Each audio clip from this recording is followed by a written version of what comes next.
नमस्कार दोस्तों, आपका एक बार फिर स्वागत है मेरे यूट्यूब चैनल फसाने अजायब में। आइए सुनते हैं रविन्द्रनाथ टैगोर द्वारा रचित सुप्रसिद्ध बंगला रचना चौखेर वाली का हिंदी भावानुवाद आह की किरकिरी का अगला भाग मेरी यानी डॉक्टर वंदना की आवाज में। रेल के औरतों वाले सोने डिब्बे में बैठी विनोदिनी ने खिड़की में से जब जुते हुए खेत और बीच बीच में पेड़ों की छाया से घिरे गांव देखे तो मन में सूने शीतल गांव की जिंदगी ताजा हो आई। उठने ही लगने लगा पेड़ों की छाया के बीच अपने आप बनाए कल्पना के बसेरे में अपनी किताबों से उलझकर कुछ दिनों के इस नगर प्रवास के दुख दाह और जख्म से उसे शांति मिलेगी। प्यासी छाती में चैन की वह उम्मीद ढोती हुई विनोदनी अपने घर पहुंची, मगर हाय चैन कहाँ। वहां तो केवल शून्यता थी, गरीबी थी। बहुत दिनों से बंद पड़े सिले घर की भाप से उसकी सांस अटकने लगी। घर में जो थोड़ी बहुत चीजें थीं उन्हें कीड़े चाट गए थे, चूहे कुतर गए थे, गर्द से बुरा हाल था। वह शाम को घर पहुंची और घर में पसरा था बाह भर अंधेरा। सरसों के तेल से किसी तरह रोशनी जलाई, उसके धुएं और धीमी जोत से घर की दीनता और भी साफ झलक पड़ी। पहले जिससे उसे पीड़ा नहीं होती थी वही अब उसे असह्य उठी। उसका बागी हृदय अकड़कर बोला, यहाँ तो एक पल भी नहीं कटने का। ताक पर दो एक पुरानी पत्रिकाएं और किताबें पड़ी थी, किंतु उन्हें छूने को जी न चाहा। बाहर सन्न से पड़े आम के बगीचे में झिंगुर और मच्छरों की ताने अंधेरे में गूंजती रही। विनोदनी की जो बूढ़ी अभिभाविका रहती थी वह घर में ताला डालकर अपनी बेटी से मिलने उसकी ससुराल चली गई थी। विनोदनी अपनी पड़ोसिन के यहाँ गई, वे तो उसे देखकर दंग रह गईं।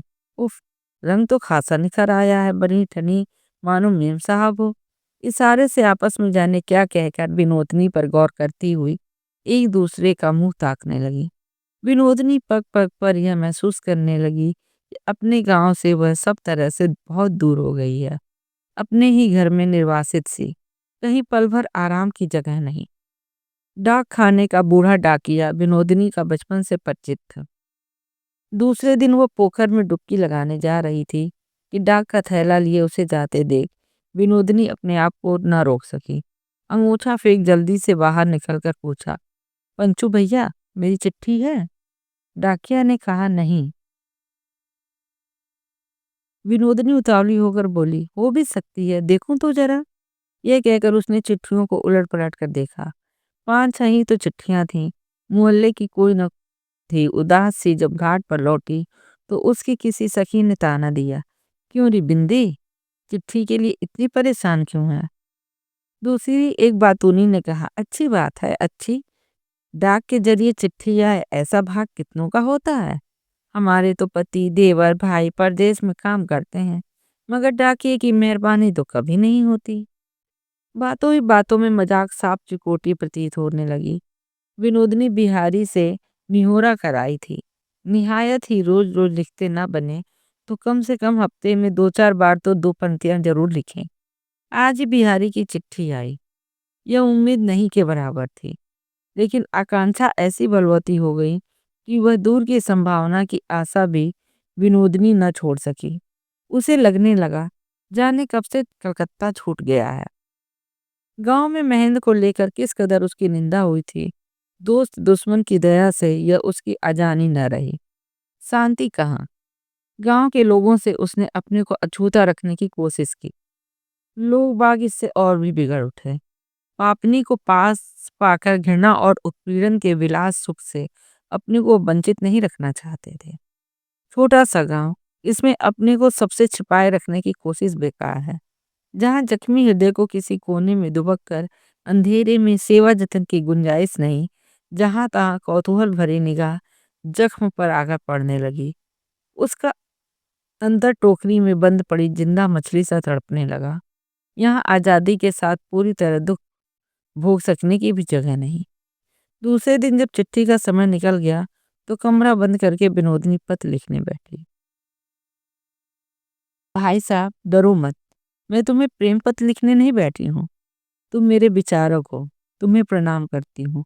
मैंने जो पाप किया तुमने उसकी बड़ी सख्त सजा दी। तुम्हारा हुक्म होते ही मैंने उस सजा को सिर माथे रख लिया। अफसोस इसी बात का है कि तुम देख नहीं सके कि यह सजा कितनी कड़ी है। देख पाते, कहीं जान पाते, तो तुम्हारे मन में जो दया होती, मैं उससे भी वंचित रही। तुम्हें याद करके मन ही मन तुम्हारे पाँव के पास माथा टेके मैं उसे भी बर्दाश्त कर लूंगी। लेकिन प्रभु, कैदी को क्या खाना भी नसीब नहीं होता? व्यंजन न सही, जितना भर न मिलने से काम नहीं चल सकता, उतना भोजन तो उसका बंधा होता है। मेरे इस निर्वासन का आहार है तुम्हारी 2 पंक्तियां, वो भी न बधा हो तो वह निर्वासन दंड नहीं, प्राणदंड है। सजा देने वाले मेरी इतनी परीक्षा ना लो। मेरे पापी मन में दम्भ की हद न थी। स्वप्न में भी मुझे यह पता न था कि किसी के आगे मुझे इस कदर झुकना पड़ेगा। जीत तुम्हारी हुई प्रभु। मैं बगावत न करूंगी, मगर मुझ पर रहम करो। मुझे जीने दो। इस सूने जंगल में रहने का थोड़ा बहुत सहारा मुझे दिया करना। फिर तो तुम्हारे शासन से मुझे कोई भी किसी भी हालत में डिगा ना सकेगा। यही दुखड़ा रोना था। और जो और बातें जी में है, कहने को कलेजा मुंह को आता है, पर वे बातें तुम्हें न बताऊंगी। मैंने शपथ ली थी, उस शपथ को मैंने पूरा किया। तुम्हारी विनोदनी। विनोदनी ने पत्र डाक में डाल दिया। मोहल्ले के लोग छी छी करने लगे। वह कमरा बंद किए रहती, चिट्ठी लिखा करती। चिट्ठी के लिए डाकिए को जाकर तंग करती है। 2 दिन कलकत्ता रहने से क्या लाज शर्म को इस तरह घोल कर पी जाना चाहिए? उसके बाद के दिन भी चिट्ठी न मिली। विनोदनी दिन भर गुमसुम रही। बिहारी का उसके पास कुछ भी न था। एक पंक्ति की चिट्ठी तक नहीं, कुछ भी नहीं। वो शून्य में मानो कोई चीज खोजती फिरने लगी। बिहारी की किसी निशानी को अपने कलेजे से लगाकर सूखी आंखों में वह आंसू लाना चाहती थी। आंसुओं में मन की सारी कठिनता को गलाकर, विद्रोह की भक्ति आग को बुझाकर, वो बिहारी के कठोर आदेश को अंतर के कोमलतम प्रेम सिंहासन पर बिठाना चाहती थी। लेकिन सूखे के दिनों की दोपहरी के आसपास जैसा उसका कलेजा सिर्फ जलने लगा। विनोदिनी ने सुन रखा था, हृदय जिसे पुकारो उसे आना ही पड़ता है। इसीलिए हाथ बांधे आंख मूंद कर वो बिहारी को पुकारने लगी। मेरा जीवन सूना पड़ा है, हृदय सूना है, चारों ओर सुनसान है। इस सूनेपन के बीच तुम एक बार आओ, घड़ी भर को ही सही, तुम्हें आना पड़ेगा। मैं तुम्हें हरगिज नहीं छोड़ सकती। हृदय से इस तरह पुकारने से विनोदिनी को मानो सच्चा बल मिला। उसे लगा प्रेम की पुकार का यह बल बेकार नहीं जाने का। सांझ का दीप विहीन अंधेरा कमरा जब बिहारी के ध्यान से घने तौर पर परिपूर्ण हो उठा, जब दीन दुनिया, गांव समाज, समूचा त्रिभुवन प्रलय में खो गया, तो अचानक दरवाजे पर थपकी सुनकर विनोदिनी झटपट जमीन पर से उठ खड़ी हुई और दृढ़ विश्वास के साथ दौड़कर दरवाजा खोलती हुई बोली, प्रभु आ गए।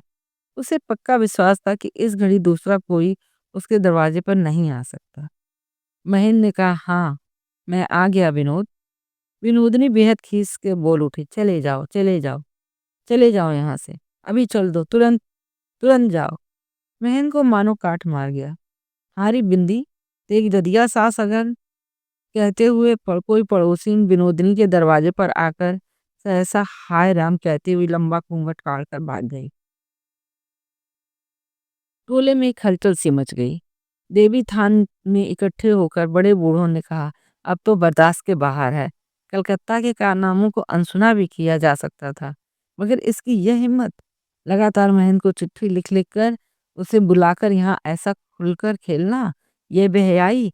ऐसी पापिन को गांव में नहीं रहने दिया जा सकता। विनोदनी को विश्वास था कि बिहारी का जवाब आज जरूर आएगा, लेकिन ना आया। अपने मन में वो कहने लगी, बिहारी का मुझ पर अधिकार कैसा? मैं उसका हुक्म मानने क्यों गई? मैंने उसे यह क्यों समझने दिया कि वो जैसा कहेगा सिर झुकाकर मैं वही मान लूंगी। उससे तो मेरा महज उतने ही भर का नाता है जितना भर उसकी प्यारी आशा को बचाने की जरूरत है। मेरा अपना कोई पावना नहीं, दावा नहीं, मामूली 2 पंक्तियों की चिट्ठी भी नहीं। मैं इतनी तुच्छ हूँ। डाह के जहर से विनोदनी का कलेजा भर गया। काठ की मूरत जैसी सख्त बनी विनोदनी जब कमरे में बैठी थी, उसकी ददिया सास दामाद के यहाँ से लौटी और आते ही उससे बोली, अरे मुहजली, ये सब कब मैं क्या सुन रही हूँ? विनोदिनी ने कहा, जो सुन रही हो सब सच है। दधिया सास बोली, तो फिर इस कलंक का बोझ लिए यहाँ आने की क्या जरूरत पड़ी थी?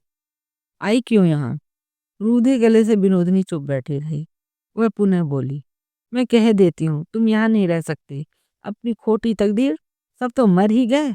वह दुख सहकर भी मैं जिंदा हूँ। तुमने हमारा सिर झुका दिया। तुम तुरंत यहाँ से चली जाओ। इतने में बिना नहाया खाया महेंद्र रूखे बिखरे बालों से वहां आ पहुंचा। तमाम रात जागता रहा था, आंखें लाल लाल, चेहरा सूखा।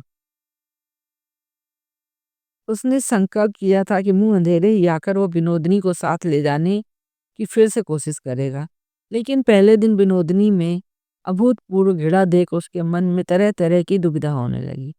धीरे धीरे जब बेला चढ़ाई, गाड़ी का समय हो आया, तो स्टेशन के मुसाफिर खाने से निकलकर मन से सारे तर्क वितर्क दूर करके वो गाड़ी से सीधा विनोदनी के यहाँ पहुंचा। हया शर्म छोड़कर दुस्साहस का काम करने पर आमदा होने से जो एक स्पर्धापूर्ण बल पैदा हुआता है, उसी बल के आवेश में महन ने एक उद्भ्रांत आनंद का अनुभव किया। उसका सारा अवसाद और दुविधा जाती रही। गांव के कौतूहल वाले लोग उस उन्मत्त दृष्टि में उसे कागज के निर्जीव पुतले से लगे। महन ने किसी तरफ नहीं देखा, सीधा विनोदनी के पास जाकर बोला, विनोद, इस लोक निंदा के खुले मुंह में तुम्हें अकेला छोड़ जाऊं? ऐसा कायर मैं नहीं हूं। जैसे भी हो तुम्हें यहाँ से ले ही जाना पड़ेगा। बाद में तुम मुझे छोड़ देना चाहो तो छोड़ देना, मैं कुछ भी ना कहूँगा। तुम्हारा बदन छूकर मैं कसम खाता हूँ, तुम जैसा चाहोगी वही होगा। दया करो तो जीऊँगा और ना करो तो तुम्हारी राह से दूर हट जाऊँगा। दुनिया में अविश्वास के काम मैंने बहुतेरे किए हैं, पर आज तुम मुझ पर अविश्वास ना करो। अभी हम कयामत के मुंह पर खड़े हैं, ये धोखे का समय नहीं है। विनोदनी ने बड़े ही सहज भाव से दृढ़ स्वर में कहा, मुझे अपने साथ ले चलो। गाड़ी है? महन ने कहा कि हाँ है। विनोदनी की सास ने बाहर आकर कहा, महन, तुम मुझे नहीं पहचानते, मगर तुम हम लोगों के बिराने नहीं हो। तुम्हारी माँ राजलक्ष्मी हमारे ही गांव की लड़की है। गांव के रिश्ते से मैं उसकी मामी होती हूँ। मैं तुमसे पूछती हूँ, ये तुम्हारा क्या रवैया है? घर में तुम्हारी स्त्री है, माँ है, और तुम ऐसे बेहया पागल बने फिरते हो। भला समाज में तुम मुंह कैसे दिखाओगे? महन निरुत्तर हो गया। तो बुढ़िया बोली, जाना ही है तो अभी चल दो। तुरंत मेरे घर के बरामदे पर खड़े ना रहो। पल भर की भी देर ना करो अब। ये कहकर बुढ़िया भीतर गई और अंदर से दरवाजा बंद कर लिया। बेनहाई भूखी, गंदे कपड़े पहने विनोदनी खाली हाथों गाड़ी पर जा बैठी। जब महेंद्र भी चढ़ने लगा तो बोली, नहीं, स्टेशन बहुत करीब है, तुम पैदल चलो। महेंद्र ने कहा, फिर तो गांव के सब लोग मुझे देखेंगे। विनोदिनी ने कहा, अब भी लाज रह गई है क्या? गाड़ी का दरवाजा बंद करके विनोदिनी ने गाड़ीवान से कहा, स्टेशन चलो। गाड़ीवान ने पूछा, बाबू नहीं चलेंगे? महेंद्र जरा आगा पीछा करने के बाद पैदल स्टेशन जाने की हिम्मत कर सका। गाड़ी चल दी। गांव की राह छोड़कर महेंद्र सिर झुकाए खेतों के रास्ते चला। गांव की बहुओं का नहाना खाना हो चुका था। जिन प्रौढ़ाओं को देर से फुर्सत मिली, केवल वही अंगूछा और तेल का कटोरा लिए बोराए आम के महमा करते बगीचे की राह घाट की ओर जा रही थी। महेंद्र कहाँ चला गया, इस आशंका से राजलक्ष्मी ने खाना सोना छोड़ दिया। संभव असंभव सभी जगहों में साधुचरण उसे ढूंढता फिरने लगा। इसी बीच विनोदनी को लेकर महेंद्र कलकत्ता आया। उसे पटल डांगा के मकान में छोड़कर वो अपने घर गया। माँ के कमरे में जाकर देखा, कमरे में लगभग अंधेरा है, लालटेन की ओट दी गई है। राजलक्ष्मी मरीज जैसी बिस्तर पर पड़ी है और पायताने बैठी आशा उनके पांव सहला रही है। इतने दिनों के बाद घर की बहू को सास के पैर पर अधिकार मिला है। महन के आते ही आशा चौकी और कमरे से बाहर चली गई। महन ने जोर देकर सारी दुविधा हटाकर कहा, माँ, मुझे यहाँ पढ़ने में सुविधा नहीं होती, इसलिए मैंने कॉलेज के पास ही डेरा ले लिया है, वहीं रहूंगा। बिस्तर के एक और इशारा करके राजलक्ष्मी ने कहा, जरा बैठ जा। महेंद्र सकुचाता हुआ बिस्तर पर बैठ गया। बोली, जहाँ तेरा जी चाहे तू रह, मगर मेरी बहू को तकलीफ मत देना। महेंद्र चुप रहा। राजलक्ष्मी बोली, अपना भाग्य ही खोटा है, तभी मैंने अपनी अच्छी बहू को नहीं पहचाना। कहते कहते राजलक्ष्मी का गला भर आया। लेकिन इतने दिनों तक प्यार करके तूने उसे इस तकलीफ में कैसे डाला। राजलक्ष्मी से और न रहा गया, रो पड़ी। वहां से उठ भागे तो जी आए महेंद्र, लेकिन तुरंत भागते न बना। माँ के बिस्तर के एक किनारे चुपचाप बैठा रहा। बड़ी देर के बाद राजलक्ष्मी ने पूछा, आज रात तो नहीं रहेगा ना। महेंद्र ने कहा, नहीं। राजलक्ष्मी ने पूछा, कब जाओगे। महेंद्र बोला, बस अभी। तकलीफ से राजलक्ष्मी उठी, कहा, अभी बहू से एक बार मिलेगा भी नहीं। अरे बेहया, तेरी बेरहमी से तो मेरा भी कलेजा फट गया। ये कहकर राजलक्ष्मी टूटी डाल सी बिस्तर पर लेट गई। महेंद्र उठकर बाहर निकला। दबे पांव सीढ़ियां चढ़कर वो अपने ऊपर के कमरे की ओर चला। वह चाहता नहीं था कि आशा से भेंट हो। ऊपर पहुंचते ही उसकी नजर पड़ी। कमरे के सामने साहिबान वाले बरामदे में आशा जमीन पर ही पड़ी थी। उसने महेंद्र के पैरों की आहट नहीं सुनी थी। अचानक उसे सामने देख कपड़े संभालकर उठ बैठी। इस समय कहीं एक बार भी महेंद्र ने चुन्नी क्या क्या पुकारा होता तो वह महेंद्र के सारे अपराधों को अपने सिर लेकर माफ की गई अपराधिनी की तरह उसके दोनों पैर पकड़कर जीवन भर का रोना रो लेती। लेकिन महेंद्र वह नाम लेकर न पुकार सका। आशा संकोच बस बैठी रही। महेंद्र ने भी कुछ ना कहा, चुपचाप छत पर टहलने लगा। चांद अभी तक निकला न था। चांद के एक कोने में छोटे से गमले के अंदर रजनीगंधा के दो डंठलों में दो फूल खिले थे। छत पर के आसमान में वे नखत, वो सब भैया, वह काल पुरुष, उनके न जाने कितनी संध्या के एकांत प्रेमाभिनय के मौन गवाह थे। आज वे सब टुकुर टुकुर ताकते रहे। मैं सोचने लगा, इधर के इन कई दिनों की इस विप्लव कथा को इस आसमान के अंधेरे से पूछकर ठीक पहले की तरह अगर वो खुली छत पर चटाई डाले, आशा के बगल में इति सदा की जगह में सहज ही बैठ पाता। कोई सवाल नहीं, कोई जवाबदेही नहीं, वही विश्वास, वही प्रेम, वही सहज आनंद। लेकिन हाय, यहाँ उतनी सी जगह को भी फिर से लौटाने की गुंजाइश नहीं। छत की चटाई पर आशा के पास की जगह का वह हिस्सा महेंद्र ने खो दिया है। अब तक विनोदनी का महेंद्र से एक स्वाधीन संबंध था, प्यार करने का पागल सुख था, लेकिन अटूट बंधन नहीं था। अब वो विनोदनी को खुद समाज से छीन कर लेकर आया है। अब उसे कहीं भी रखाने की, कहीं भी लौटा आने की जगह नहीं रही। महेंद्र ही अब उसका एकमात्र अवलंब है। अब इच्छा हो या ना हो, विनोदनी का सारा भार उसे उठाना ही पड़ेगा। लंबी उसास लेकर महेंद्र ने एक बार आशा की ओर देखा। मौन रुलाई से अपनी छाती भरे आशा तब भी उसी तरह बैठी थी। रात के अंधेरे ने माँ के दामन की तरह उसकी लाज और वेदना लपेट रखी थी। न जाने क्या कहने के लिए महेंद्र अचानक आशा के पास आकर खड़ा हुआ। सर्वांग की नसों का लहू आशा के कान में सिमटकर चीखने लगा। उसने आंखें मूंद ली। महेंद्र सोच नहीं पाया कि वह आखिर क्या कहने आया था। कहने को उसके पास है भी क्या, लेकिन बिना कुछ कहे अब लौट भी ना सका। पूछा, कुंजियों का गुच्छा कहाँ है। कुंजियों का गुच्छा बिस्तर के नीचे था। आशा उठकर कमरे में चली गई। महेंद्र उसके पीछे पीछे गया। बिस्तर के नीचे से कुंजियां निकालकर आशा ने बिस्तर पर रख दी। गुच्छे को लेकर महेंद्र अपने कपड़ों की अलमारी में एक एक कुंजी लगाकर देखने लगा। आशा रह ना सकी, बोल पड़ी, उस अलमारी की कुंजी मेरे पास ना थी। कुंजी जिसके पास थी, ये बात उसकी जबान से ना निकल सकी, लेकिन महेंद्र ने समझा। आशा जल्दी जल्दी कमरे से बाहर निकल गई। उसे डर लगा कहीं महेंद्र के पास ही उसकी रुलाई ना फूट पड़े। अंधेरी छत की दीवार के एक कोने की तरफ मुंह फेर कर खड़ी खड़ी उफनती हुई वह रुलाई दबाकर रोने लगी। लेकिन रोने को ज्यादा समय न था। एकाएक उसे याद आया, महेंद्र के खाने का समय हो गया। तेजी से वह नीचे उतर गई। राय लक्ष्मी ने आशा से पूछा, महेंद्र कहाँ है बहू। आशा ने कहा, ऊपर है। राय लक्ष्मी ने कहा, और तुम उतर आए। आशा ने सिर झुकाकर कहा, उनका खाना। राय लक्ष्मी ने कहा, खाने का इंतजाम मैं कर रही हूँ, तुम जरा हाथ मुंह धो लो और अपनी वह ढाका वाली साड़ी पहन कर मेरे पास आओ, मैं तुम्हारे बाल संवार दूं। सास के लाड़ को टालना भी मुश्किल था, लेकिन सास सिंगार के इस प्रस्ताव से वो शर्मा गई। मौत की इच्छा करके भीष्म जैसे चुपचाप तीरों की वर्षा झेल गए थे, उसी प्रकार आशा ने भी कई धीरज से सास का सारा साज सिंगार स्वीकार कर लिया। बन सवर कर धीमे धीमे ऊपर गई। झाँक कर देखा, महेंद्र छत पर नहीं था। कमरे के दरवाजे से देखा, वो कमरे में भी न था। खाना यूं ही पड़ा था। कुंजी नहीं मिली तो अलमारी तोड़कर महेंद्र ने कुछ जरूरी कपड़े और काम की किताबें निकाल ली। और चला गया। अगले दिन एकादशी थी। नासाज और भारी भारी सी राजलक्ष्मी बिस्तर पर लेटी थी। बाहर घटाएं घिरी थी। आंधी पानी के आसार दिखाई दे रहे थे। आशा धीरे धीरे कमरे में गई। धीरे से उनके पैरों के पास बैठकर बोली, तुम्हारे लिए दूध और फल ले आई हूँ माँ, चलो खा लो। करुणा की मूर्ति बहू की सेवा की चेष्टा, जिसकी वह आदि न थी, देखकर राजलक्ष्मी की सूखी आंखें उमड़ आईं। वह उठ बैठी। आशा को अपनी गोद में खींचकर उसके गीले गाल चूरने लगी। पूछा, महेंद्र कर क्या रहा है बहू? आशा लजा गई, धीमे से कहा, वो तो चले गए।